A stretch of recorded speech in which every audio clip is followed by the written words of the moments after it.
இதெல்லாம் பல பேருடைய பாதிப்பு சம்மந்தப்பட்ட பிரச்சனை.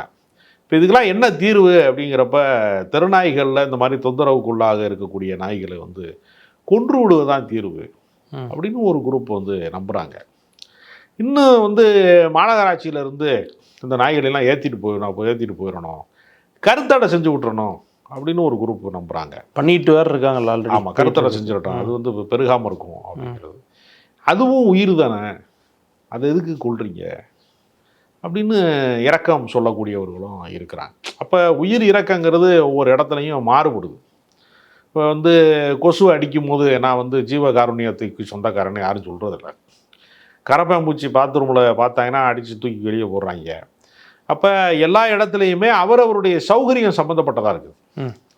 இப்போ பணக்கார வீடுகளில் வந்து ஒரு அந்நிய நபர் வரக்கூடாது, வேறு யாரும் திருட வந்துடக்கூடாது, வேறு யாரும், அந்த ஒரு அச்சத்தின் காரணமாக ஒரு நாய் இருக்குன்னா ஒரு பாதுகாப்பு அப்படிங்கிறதுக்காக நாயை வந்து வளர்க்குறாங்க. ஆனால் அவன் தெருவில் கூப்பிட்டு வந்து நாய் கக்கா போகிறதெல்லாம் தெருவில் தான் போகுது.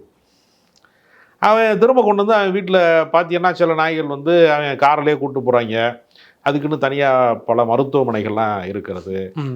அதுக்குன்னு வந்து செல்லப்பிராணிகள் வளர்ப்பவர்களுக்கு என்றே ஒரு பெரிய அளவில் வந்து அது ஒரு பிஸ்னஸ் இருக்குது. அது பெரிய பொருளாதாரம் தான், பெரிய பொருளாதாரம் இயங்குது.